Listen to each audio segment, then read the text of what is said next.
Hello everybody, we are Andy Cornish and Mark Burrell from Larapinta Connect, and we're very pleased to share with you a series of conversations that we're having with prominent Australians about a matter that's very dear to the heart of many people at this moment in time, and that is the voice to Parliament, upon which we will all be given an opportunity to and an invitation to give our response in a referendum which is coming up at the latter part of 2023. The question that we're going to be asked, and I will have to read this out so I've got it absolutely right, is that there is going to be a proposed law to alter the Constitution to recognise the First Peoples of Australia by establishing an Aboriginal and Torres Strait Islander voice. Do you agree this proposed alteration? I hope you enjoy, and we hope you enjoy, these series of conversations that we're having. Thank you. I think we should probably kick off. So let me start with welcome to everyone on this call and an acknowledgement to country. And I'd like to begin by acknowledging that we are on various lands of First Nations people in different parts of the country. Andy, Stephen and I in Sydney and Andrea in Alice Springs. And I acknowledge Elders past, present, and welcome our friend Andrea Mason of the Nuttajara and Pitjantjatjara country. Now, I knew you were going to laugh, Andrea. How should I have pronounced that? It's a tongue twister, isn't it? I've tried so many times. You've done a great job. Nuttajara Pitjantjatjara, but you've done a great job. Oh, well, there you go. So, well, it's wonderful to have you with us. So, Andy Cornish and I are founders of Larapinta Connect, and it's a business that aims to build bridges of friendship between the business community and Indigenous Australians. We're both business leaders.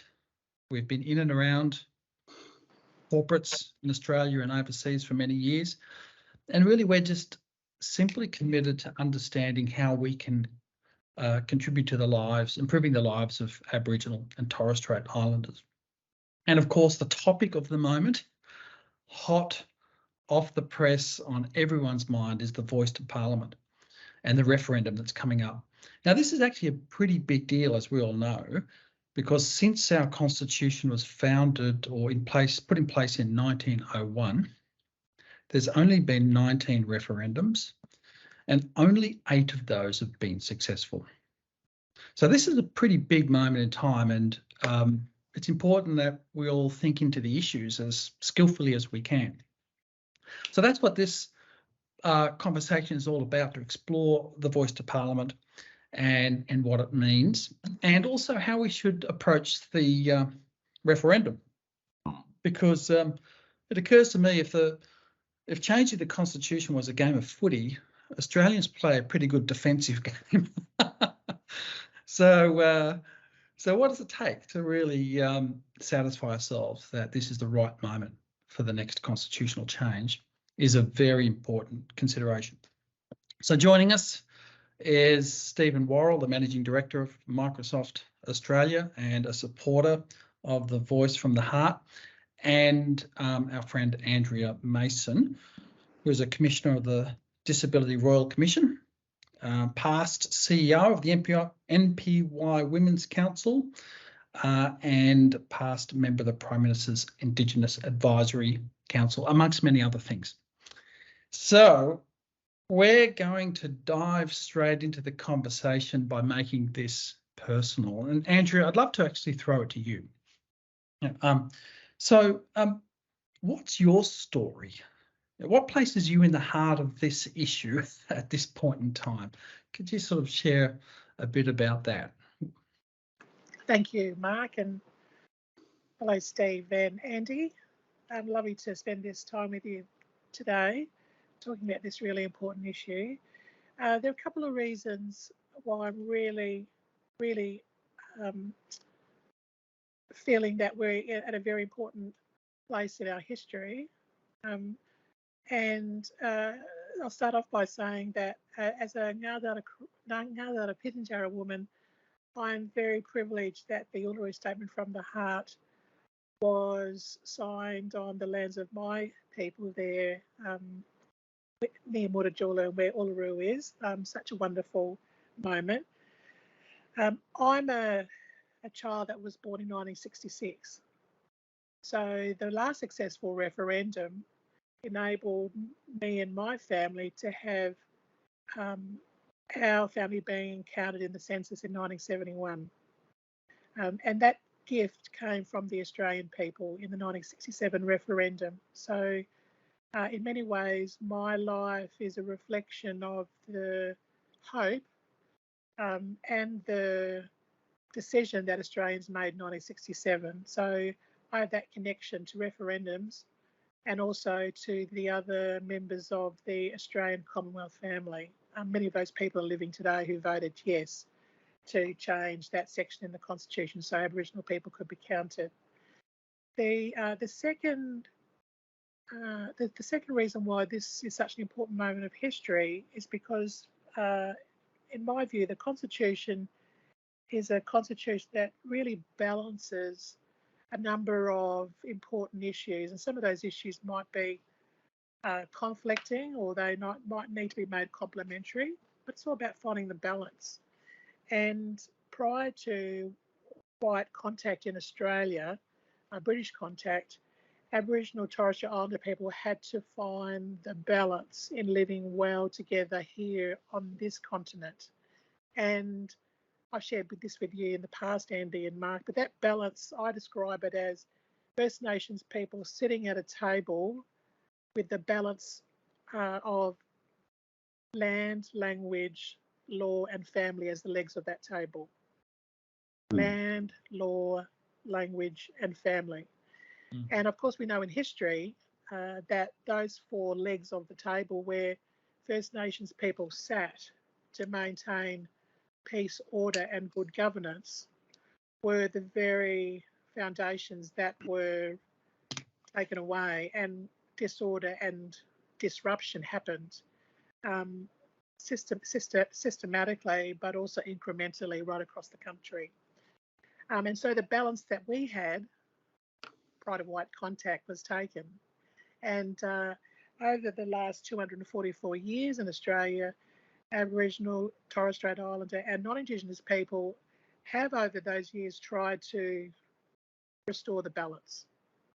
And so this referendum, in my view, is about restoring balance, looking at our history, where we've come from, what we know, but also what will be something of benefit to the peace, order and good government of the Commonwealth. So they're the two areas that I think are important for me with this referendum. Yeah, thank you. And I imagine, Andrea, given your background, all of that structure you just explained, land, law, language, family, and restoring balance, it's also personal. I'm really curious to hear, for you, when you think of your own personal circumstances, why does this matter to you now? I, along with many other First Nations people, over the 244 years of the story of Australia, since white colonisation, invasion, and also looking back at the 60,000 years of Aboriginal Torres Strait Islander history in Australia, why does it matter to me is because even with all of the hope and all of the laws that were brought into play since 1967 for the benefit of Aboriginal Torres Strait Islander people, and I have benefited from those laws and those policies and services, there's still a need to find a way to bring more of the wisdom and knowledge and understanding of Aboriginal people into the Australian Parliament so that we can create a greater understanding of the lived experience of Aboriginal Torres Strait Islander people prior to laws being made or amendments being made which will directly impact on Aboriginal and Torres Strait Islander people. Mm. So I know how hard you have to work to create good policy and good law for Aboriginal and Torres Strait Islander people, and that in a sense does then create a benefit for the broader community, because of I had that role working as the CEO of NPY Women's Council for 10 years. So in a sense, I was working two ways. I was creating peace, order and good governance in the region of the Ngada Dara Pirinja Yankurijara region for our members and their families. But that could only take effect if the laws of the Parliament, the Commonwealth Parliament, complemented and understood the good that we were trying to do. It has to work both ways. Yeah, thank you. Well, Stephen, if I can just then ask you to also sort of build on that. You know, what puts you personally into the heart of this story? You know, why does it matter to you? You bet. Well, look, first of all, let me just say thank you, Andy and Mark, for organising the conversation. It's great to be here today, joining in such an important conversation. And Andrea, it's a real privilege to be here with you, and I look forward to learning from your insights as we have the conversation. But look, Mark, I think there's a couple of moments over the last several years that stand out. One of them is a moment with Shelley Rees, who's one of the wonderful Indigenous leaders that I work with, who ran a cross-cultural awareness training for us here at Microsoft. And it was 7 years ago today, and I can still remember the session like it was yesterday, largely because my most acute feeling coming out of the conversation was one of embarrassment, actually, just the gaps in my knowledge.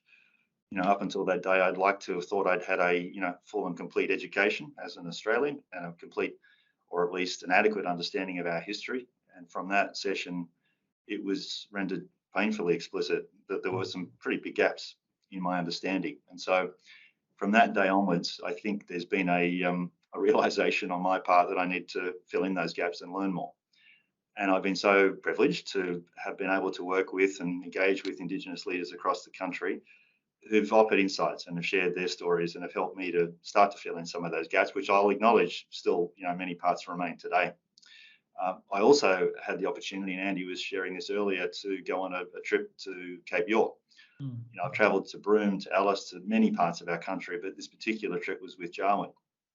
And it was a wonderful opportunity to travel to Wujal, to Lockhart River, to talk to and engage with leaders in those remote communities.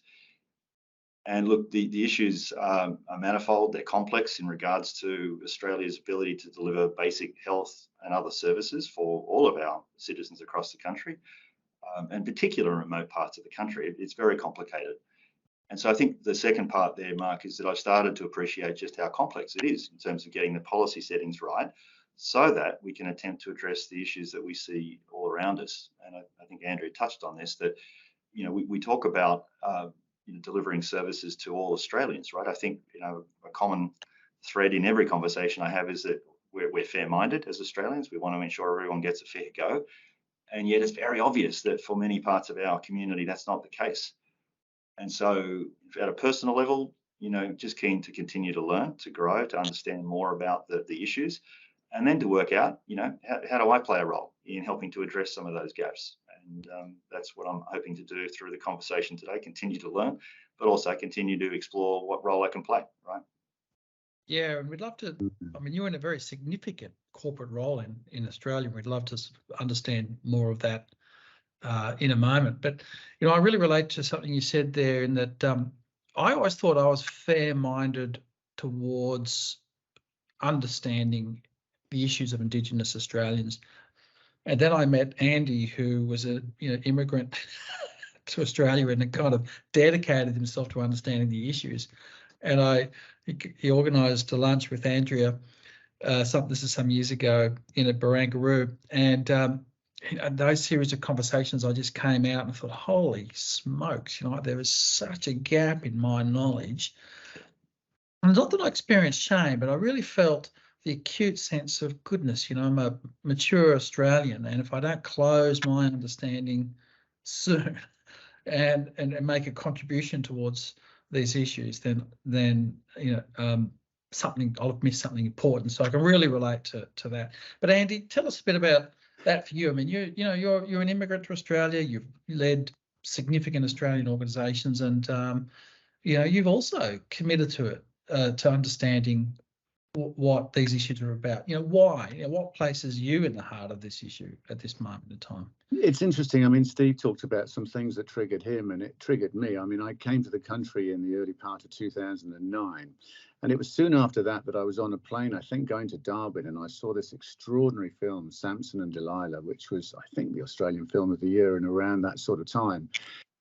And I saw things like glue sniffing, petrol sniffing, and other things that were confronting young First Nations Australians. And I really thought, wow, how can this be happening in a first world economy in quite this way? And so I then committed to learn and understand. And I think deep listening and learning, recognizing that I'm only going to really be scratching the surface, but the impact of colonization by my forefathers, and I'm a bit closer to that sort of British heritage, given my accent, you can understand it. It made me feel as though I felt embarrassed. I felt guilty that I knew nothing about it. We weren't taught anything about really First Nations issues of Australia from our UK education. And like Stephen, I took some of my colleagues to Shelley Ray's Indigenous awareness training, and most people over the age of 40 had not had any awareness of really what had been going on since colonization had taken place. So I committed, to learn as much as I possibly could and use, I suppose, the influence that I had as a business leader to try and think about what impact I might be able to make. So at IAG, we were able to create an Indigenous steering group and created a RAP, which I think is really important for business leaders. But I think there's also something about lighting many fires. Effectively, I experimented with people like Andrea and others advising me, taking guidance from Indigenous folk such that it wasn't white folk led, it was totally driven by local and national senior Indigenous figures as to the sorts of things that business could make as a contribution. And I think that's why I feel so interested in what is now going on with the Voice and the referendum. What is it that I can do to play a small part in helping to continue the conversation so that Australians are informed sufficient to be able to make the appropriate vote for them when it comes to the referendum. And so I feel very committed to this particular issue because there are such significant issues affecting our First Nations peoples that we've got to address. So I'm looking forward to seeing what more I can do. Yeah, maybe, I think that goes to the heart of what we all have to grapple with, I think, with this referendum.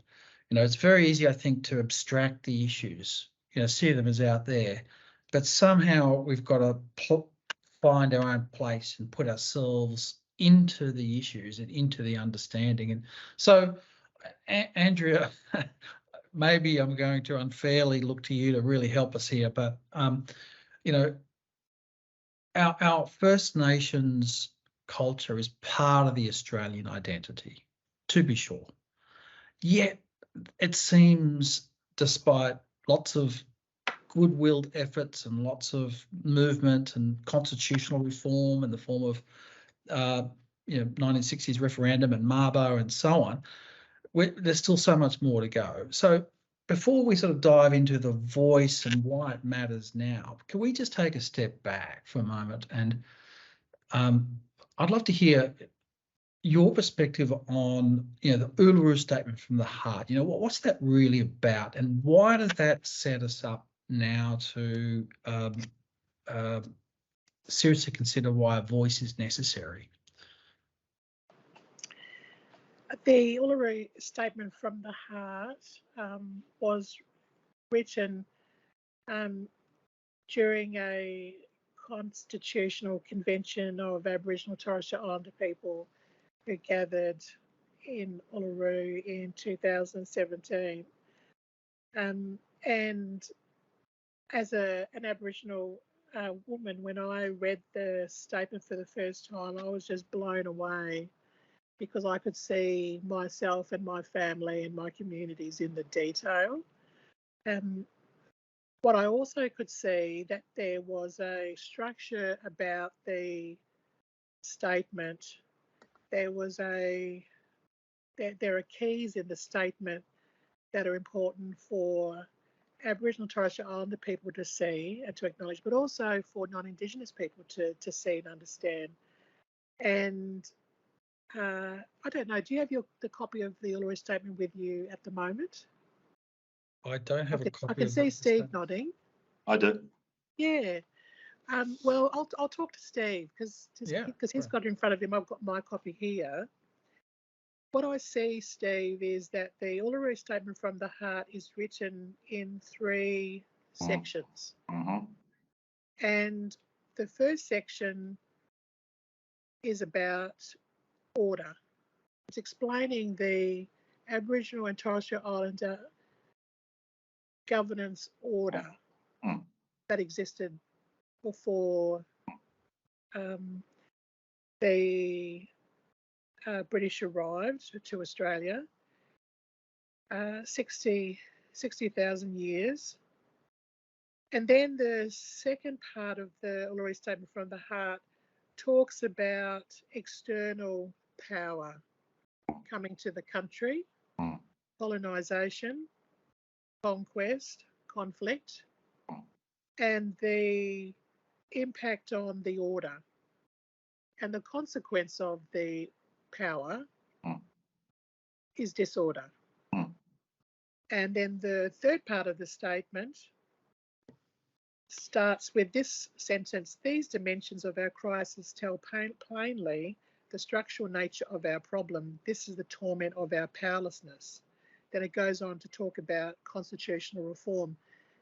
It then talks about Aboriginal and Torres Strait Islander people offering a solution to create and restore order. Yep. And so that's how I have seen this statement, as a gift to the nation, as an invitation for the Australian people to walk together for a better future, for Aboriginal and Torres Strait Islander people to be given the opportunity with other Australians to create order again, and that the instruments of order are about restoring a rightful place in the country. Yeah. That's the part, Andrew, that I love the most. It's the last sentence that is that invitation. And I think this is an important part of the Uluru Statement from the Heart, and all that it meant, I think, was that it wasn't an appeal to the political process. It wasn't an appeal to government. It was a simple offer to join together as a community, to everyday Australians, to join in this idea that we can create a better future. And I think that hopefulness is so important, because a lot of the conversation that we otherwise engage in this topic, at least as I talk to people, is about deficit, the closing the gap. It's about the issues. And absolutely, we want to address those issues, but that starts from this sense of a negative connotation, or there's a deficit, there is this gap, and we know there is.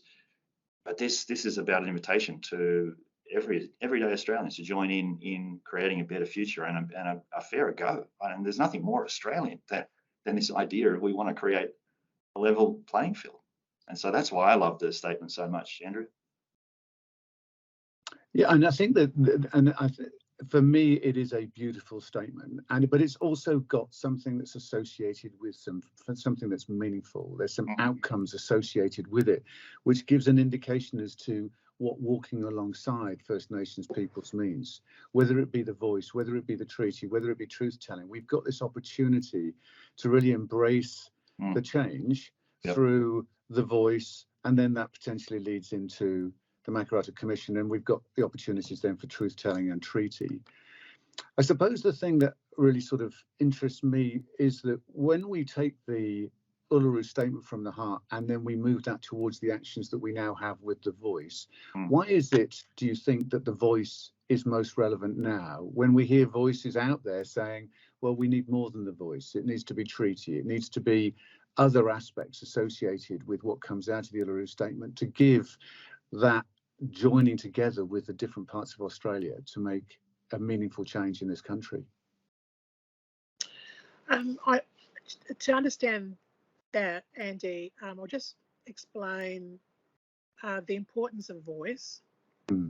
So after the 1967 referendum, Aboriginal and Torres Strait Islander people, and this is my father's generation, my mother's generation, they worked with the government, the Australian government, to form the first advisory body.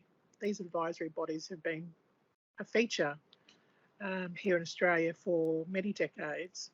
And the first advisory body was started in 1973, so a few years after 1967 referendum. And my father, Ben Mason, was the representative elected for the Kalgoorlie Goldfields region. So in my family, we've been part of wanting to bring solutions to the Australian Parliament for a very long time, as has many other Aboriginal and Torres Strait Islander families. The second iteration was the National Aboriginal Conference. And between 1979 and 1981, the National Aboriginal Conference, those elected members brought recommendations to the Australian government at that time around advancing reconciliation. And they were talking about Makarrata and treaty at that time. It's in the record of that advisory body, and of course it was not accepted. The patterns that come from Indigenous people, from First Nations people, is that governance has a form and structure, and those form and structures and solutions to create those forms and structures, like treaty and Makarrata, they are not thought bubbles. They are substantive ideas to we've talked about closing the gap, to bridge the gap. Yeah. What does Makarrata mean, Andrea? It's a Yolngu word from the people of northeastern Arnhem Land, and it's coming together after a struggle. So it's talking about, we seek a Makarrata Commission, which is in the Uluru Statement from the Heart. To Steve's point, you never heard about the history of Aboriginal people, but I could also say probably the opportunity was not given to you to understand the solutions and the effort that Aboriginal Torres Strait Islander people have done over the years to try and bridge the gap. Yeah. It's not been a passive experience, it's been a very active experience through at least 4 or 5 generations. Yeah. So, yeah. Does that make sense, Andy? I think, yeah, of course, yes, it makes perfect sense. I think that what you've given is you've given a longer term historical context. It wasn't as though this has just been generated through the Uluru Statement from the Heart. It's been going on for decades, which is the story of struggle, actually, for First Nations peoples, as I've understand it in my limited learning over the last 12 years or so, is that this is taking such a long time. So does that give a clue as to why it is the voice and why the voice is now and why it needs to be managed through a referendum? Yes, that's right. We understand that we are now members of the Commonwealth, but we don't have a touchstone, a point of reference in our history where we came together after the struggle to make peace. We don't have a treaty. We don't have that touchstone, and so these other efforts are all efforts to find the peace while we are struggling for these bigger solutions to be agreed to and accepted by the Australian people. And we know some states are already looking at treaty or working through treaty. That's wonderful. So we have to acknowledge that we are progressing and learning and understanding as a nation in our different jurisdictions about the lived experience and history of our Aboriginal and Torres Strait Islander communities in these different jurisdictions. But we also need to understand how all of that fits into the bigger story, and so that we will keep repeating and keep talking about these first principles of the governmental relationship between Aboriginal and Torres Strait Islander people and the Commonwealth, because they are really critical building blocks: treaty, Makarrata, the voice, and we've talked about those for many decades. How does it relate to? So I was going to ask Stephen, if you don't mind. I was going to ask you how that related to you, and perhaps how you think about the voice and why now, and how has that impacted on you? Yeah, look, I think it's a key issue because the conversation has been, much of the conversation in the last several months has been about the sequence. Is a voice a precondition to treaty and truth telling? And if so, why? And there's many opinions on that topic, of course. But I think, as Andrea has spelled out here and Marcia Langton has talked about so powerfully, the voice is a precondition for truth telling and for a treaty, because we've seen over the last many decades that well-intended efforts from government and from the community have not achieved the objectives that we want to see achieved. Literacy rates, health outcomes, incarceration rates. Right? 32% of our population in the country are Indigenous. 3.2% of our population are First Nations. And so, do we really believe that Indigenous Australians are inherently criminal, or do we believe there's something wrong with our system that is delivering those outcomes? And so, when I look at the effort, and as I learn more about the historical attempts that have been made through multiple governments and multiple community efforts, you look at the learnings through that, and this moment we find ourselves confronted with right now, which is, from my personal point of view, an opportunity to establish the bedrock and a platform under which real reform can be made. I appreciate and respect that there are different opinions on that, but if you look at the counterfactual, if you just for a moment pause and say, well, look, if it's not the voice, what I find interesting about the debate in the country at the moment is there isn't a plausible alternative. And for me, when I think about these issues, and again, it's all based on talking to people like Andrea and many other leaders across the Indigenous community, self-determination. It's about the issues that are known by the local community and then coming up with the solutions for those. That's the way forward. And so how do we establish the condition for self-determination and to provide the bedrock under which a real conversation about treaty and truth-telling can be established? That's why I think the voice has to go first. Yeah, and I think that's a really powerful perspective, because it seems to me that it's almost, well, it is undeniable, other than perhaps some twisted form of logic that I'm not aware of, to look at the types of statistics that you mentioned, Stephen, and not realise that something needs to be done. But I think this is a moment in time to not only have a sort of analytical understanding of the issues, but sort of to look into the heart. What do we as Australians want and want to contribute towards? And I think the question that comes up for me is, and this is a question for all of us. So practically speaking, if the referendum succeeds, and actually let me just read out the referendum question, because I think that's important. So it's a fairly simple question in essence. The draft referendum question is, do you support an alteration to the Constitution that establishes an Aboriginal and Torres Strait Islander voice? So that's the question that we're all going to be asked to vote on. Now, let's assume the Australian public says yes. Now, I understand there's a sequence of things that have to be put in place that then will execute on that. But just fast forward a bit. On the ground, and maybe Andrea, I'll throw this to you. Like, what do you see this would then enable for Aboriginal and Torres Strait Islanders and all of Australians that's currently not possible to address the kinds of things that Stephen was referring to, for example?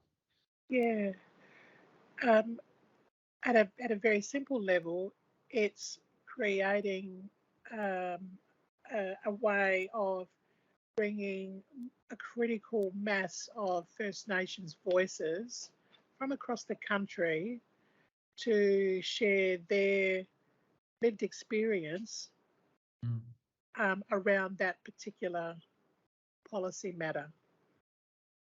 Because Aboriginal and Torres Strait Islander people have had different experiences living in different parts of the country.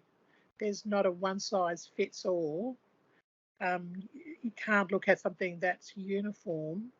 It's important to put the questions to Aboriginal and Torres Strait Islander people who are not politicians, people who are wanting peace, order and good governance in their communities, and who want to live out positively and with hope their identity as Aboriginal Torres Strait Islander people. And so they're in the kind of prime position because they're walking in two worlds. And so they want to find the balance. They're finding in their own experiences often that it's tilted and it's not looking at the kind of broader picture, the wider view in communities coming out of Canberra, coming out of decisions. It may not take into consideration this fulsome view of what's happening right across the country. And so it's just an opportunity to listen, to hear, to have a fulsome view of what Aboriginal and Torres Strait Islander people are considering, but also have experienced in relation to that particular policy area. And to me, if we're talking about Australians having had experiences of not knowing about or learning about, well, this is all Australians being able to have an opportunity to. So Andrew, why does the voice, whilst it gives every Australian the opportunity to understand how they can walk together with First Nations peoples, is that the defining reason as to why you think constitutional change is required through a referendum, rather than, for example, the voice simply being legislated without the need for a referendum? Sorry, say that again, Andy. So my question. So sorry if it's a bit long around. Why do we need? Sorry, Andy. Just ask one question. Why do we need constitutional change rather than just simply have legislative powers to make the voice happen? Because we're looking at providing recognition to Aboriginal and Torres Strait Islander peoples in the Constitution through a voice, through a mechanism of a voice.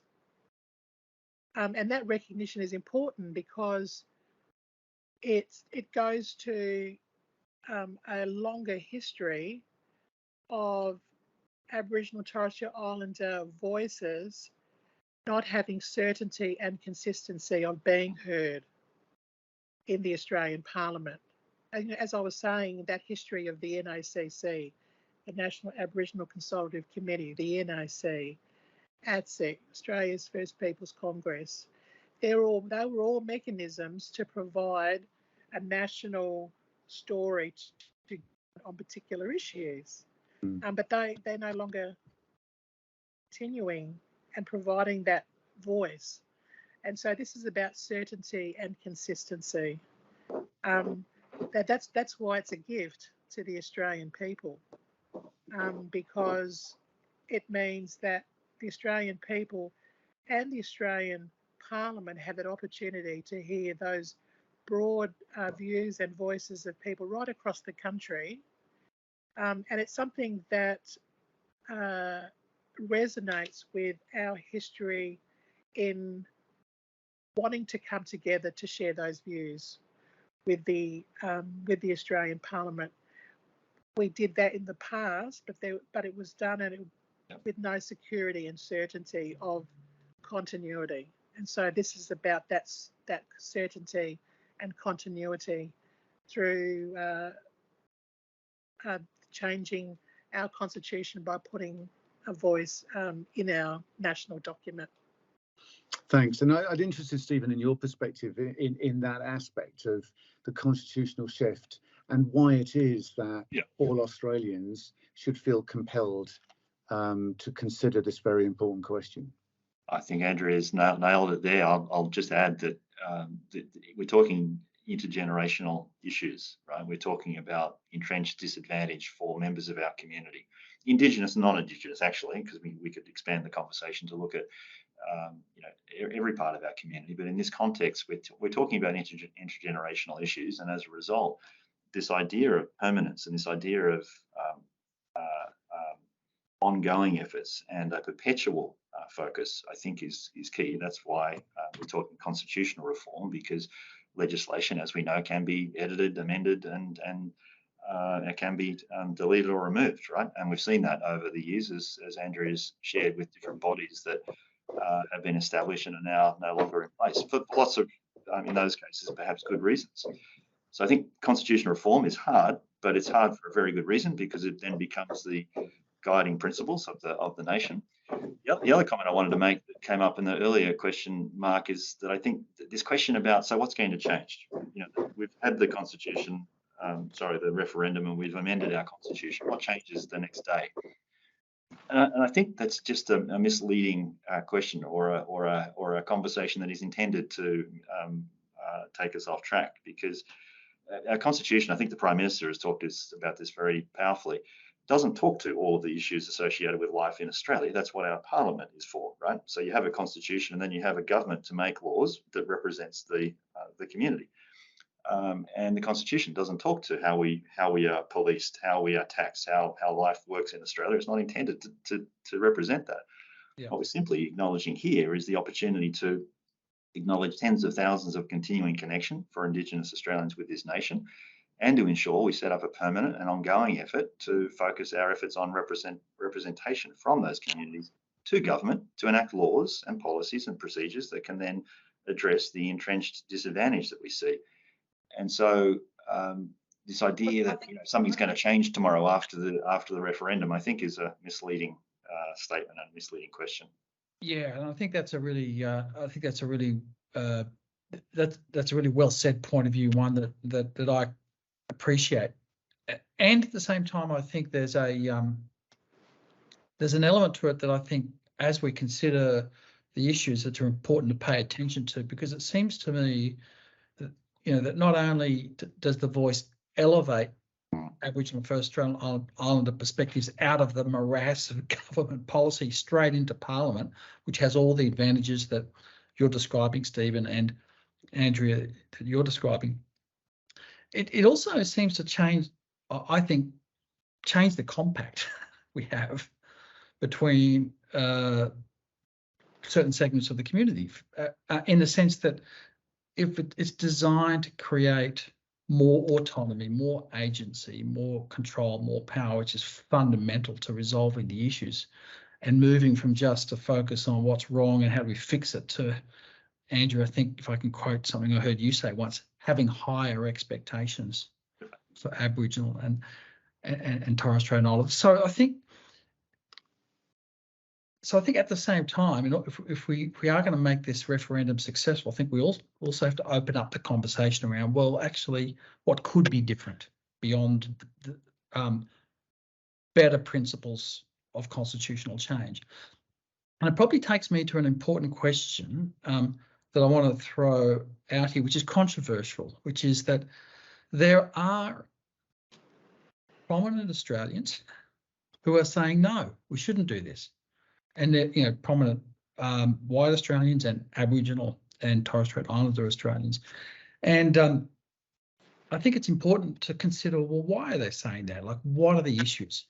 The best that I can understand is they centre around a concern that it entrenches a race-based difference in the Constitution, or that, to the point we were just discussing, it won't make any difference to the things that matter on the ground, or that it will open the door for sort of judicial activism.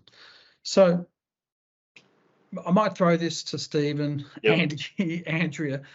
How do you assess those issues, and how should we think into them in a way that enables, an effective way of holding all of this complexity? I think this is at the heart of the issue, and what I hope every Australian does. This is my my sincere hope is that every Australian educates themselves or seeks out information, because I think this is at the heart of the question, which is essentially we're going to create a distinction in civic status between parts of our community.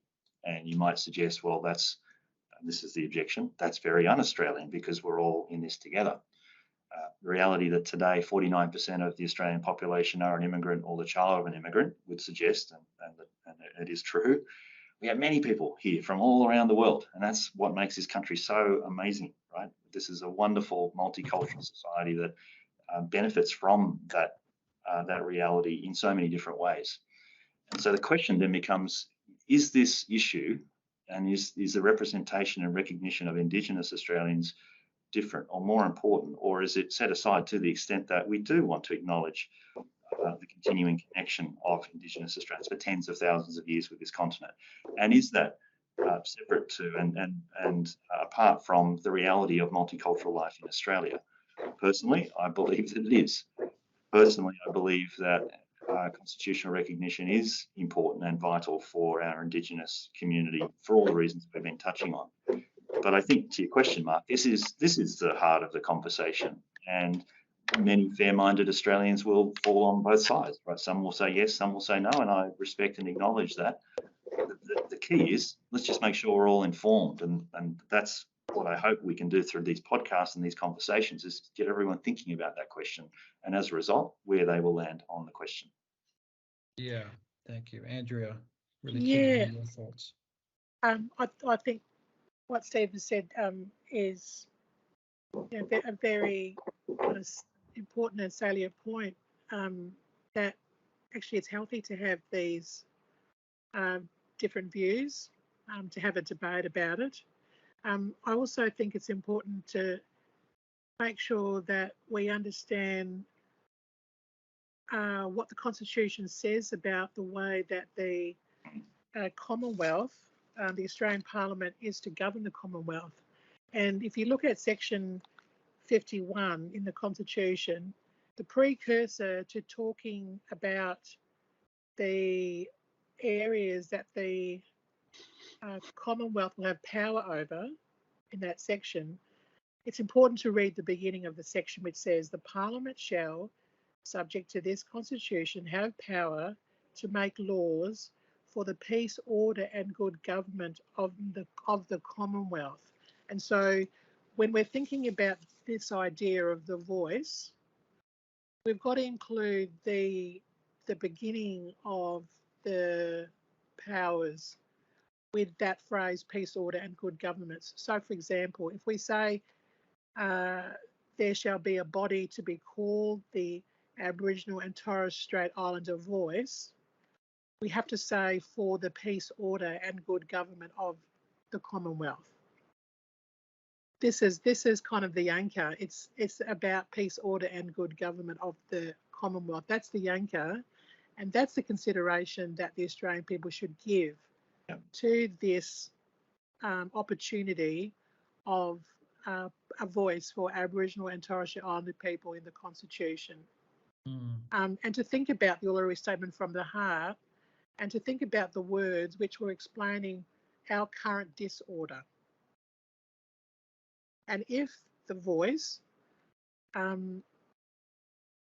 embedded in the Constitution and a voice to the Parliament is a way of creating greater peace, order and good government. That's how I look at that question. All the other considerations, whether people are thinking no, whether they're thinking yes, as all Australians, we're thinking, okay, given all that we know about the history, or what we don't know, but what we see in the media, what we hear our children say, social media, in the news, people like Andy, who are people who've come to this country, and what they are seeing with fresh eyes about our country and our history. We now, as a generation, know more than what those men did in 1901 when they wrote the Constitution. And so if we know better, we do better. That's kind of a simple phrase that I think about for myself. If I know more, I do better. And so this is the opportunity. Is this something this an opportunity to provide for our Commonwealth better peace, order and good government. And the Uluru Statement is giving us the encouragement that it is for a better future. So I like what you're saying. Yeah. I think the challenge that I take from what you're saying, Andrew and Stephen, is it's easy to take the individual objections and get into the technicals of them, but actually there's an elevating invitation, which you were just describing very well, Andrea. You know, so sort of when we elevate above that and say, look, when you think about the essence of the Constitution, and it's granting of power to the Parliament to make laws for the peace and goodwill, and is the voice a step towards that? And, you know, that's like the elevated question. I think that's a very helpful way to sort of hold all the complexity. You know, Mark, can I just say something as well with that? That a voice in the Constitution and then enabling a voice to Parliament actually centres the process around a very important cultural governance principle of Aboriginal and Torres Strait Islander people. And that is the principle of no surprises. So we know that through our history that Aboriginal people weren't recognised in the Constitution. That changed in 1967. And we've had over the years good laws through the Australian Parliament because of the consultation that happened. For example, to do with land management, for example. And I can say as an Aboriginal person, and a Larapinta person living in Central Australia, that the level of cultural governance is still very active and strong here. And so we value the principle of no surprises. That if you're going to change something, come and talk to us about it and enable us to have an opportunity to guide and be part of the process. I think when that doesn't happen, often the legs on the table become a real issue for security and stability. Well, I don't know a corporate board in this country that wouldn't agree with the principle of no surprise. So that sounds like a very, very sound governance principle. So we're almost out of time, and I'll throw this open to. All right. So I was just wanting to say, I think there is something important to say in relation to this moment in time, which is an important one for Australians to determine whether they do want to come together to join the First Nations folk in helping to close the gap. This is not the be-all and the end-all, but it's an opportunity for Australians to see how they're willing to come on that journey. And I agree they need, and there is a need for people to educate themselves. I do think, however, there's an accountability and responsibility on us as business leaders, but also on government to help that process by communicating. And honestly, I think it needs to be simpler. I think it needs to be more straightforward, because I do think that the messages that are being heard are confusing for people, and I think they are further confused by those very good voices that are very legitimately talking about the no, because, you know, that's a good challenge for all of us in relation to what we should be thinking about here. But there's got to be some sort of resonance associated with the simplicity as to why this is important and relevant to all Australians across this land, and that for me hasn't come through. It hasn't come through yet. Well, I think that's the challenge, isn't it? And I think very well said. So let me take that, Andy, and throw it to Stephen and then to Andrea to wrap up. And you know, taking that invitation, Stephen, what's the conversation we could all be having? It's simple, you know, that's, you know, powerful, that would build greater connection with First Nations and deepen understanding of the voice. I would simply say, Mark, for all of us, engage with Indigenous leaders. The best way to learn and understand these issues is to talk to those who've lived them and continue to live the issues. The first thought. second thought, back to Andrea's comment earlier, read the Uluru Statement. I think it's an amazing document, and it is so clear in its invitation to us all to, as Andy was saying a moment ago, to join together at this moment to create a better future for Australia, to elevate and to abstract out of the detail that legitimately is being asked for by some, and I think in other cases is being used to misguide the debate, to go into, give me all the detail now. It's not about detail. This is about a constitutional question that we get to assess as a community. Do we want to help create a better future for the country? And I think at that level, that appeal, I think that's the simple appeal of the voice, and of course the Uluru Statement from the heart. Beautiful, thank you. Right, we should get a final voice from Andrea. Yeah. What's the conversation we could all be having, Andrea? Yes. You'd love us to be having. I agree with what Steve says, is to make connections with Aboriginal and Torres Strait Islander people in your community and in your circles of contacts and friendship. I'd also say, because this is a moment for the country, but it also will be a foundation for generations to come. And I would encourage non-Indigenous people just to talk to their children, young people in their families, to say, what do you think about this idea of a voice for Aboriginal and Torres Strait Islander people in the Constitution, so that they have an opportunity to, as ordinary people living in community, but a way of coming and sharing their ideas in the Parliament, so that we can hopefully create stronger and better laws for the better future of Australians. Ask young people what they think about this idea.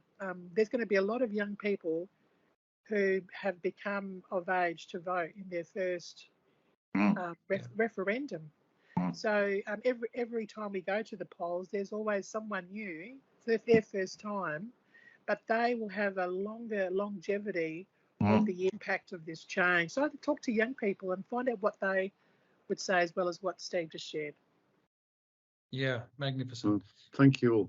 Brilliant. Yeah, thank you. Well, I feel very enriched from the conversation and deepened in our friendship. So thank you, Andy. Thank you, Stephen, for your wonderful contributions, and Andrea also for your wisdom and your contribution. And I look forward to many more of these stimulating conversations. Thank you, everyone, for joining this very important conversation. We hope you enjoyed it. If you'd like to know more, please follow us on LinkedIn or on our website, www.larapintaconnect.com.au. We look forward to seeing you there.